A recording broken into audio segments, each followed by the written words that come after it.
holy water in the corners of the room. He held up his crucifix.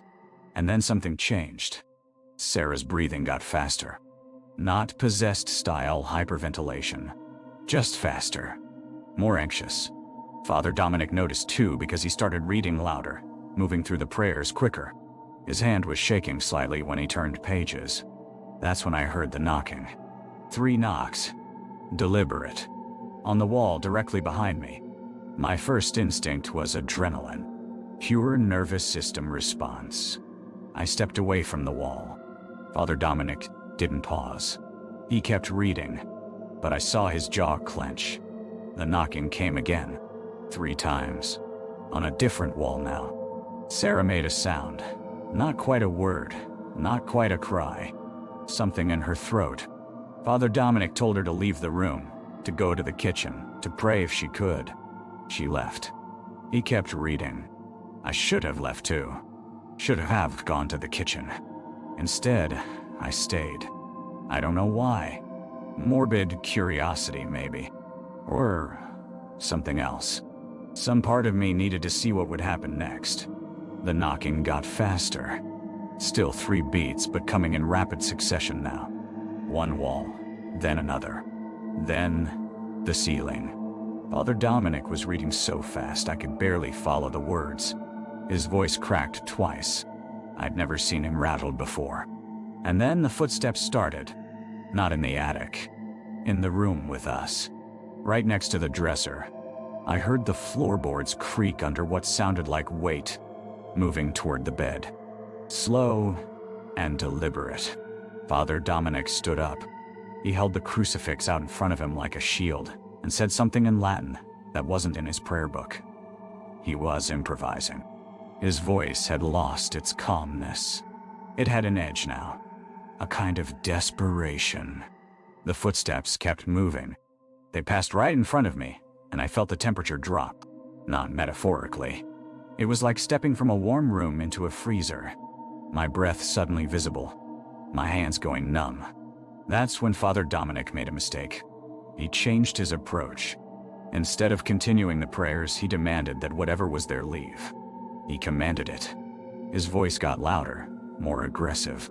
"I bind you," he said. "I cast you out." The knocking stopped immediately. The footsteps stopped. The temperature normalized in about 10 seconds. And then we heard Sarah scream from the kitchen. We ran downstairs. She was standing in the middle of the room, pointing at the window above the sink, the one that looked out onto the backyard. In the darkness, there was a shape. A silhouette of someone standing maybe 30 feet from the house. Just standing there, facing the window, facing us. Father Dominic grabbed Sarah and told her to go to the bathroom, lock the door, and not come out until he said so.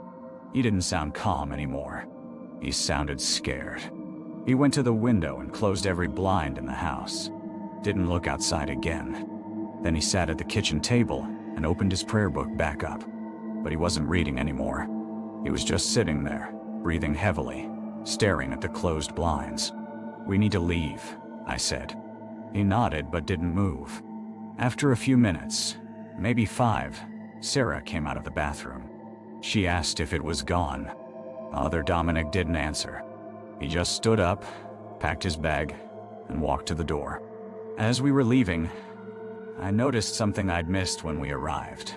The daughter's bedroom door upstairs was open, and I could see her sitting on her bed, perfectly still, looking directly at the hallway. At us. But she never made a sound the entire time we were there. Father Dominic never went back to that house. When I asked him about it later, he said the case had been referred to the diocese and was now out of his hands.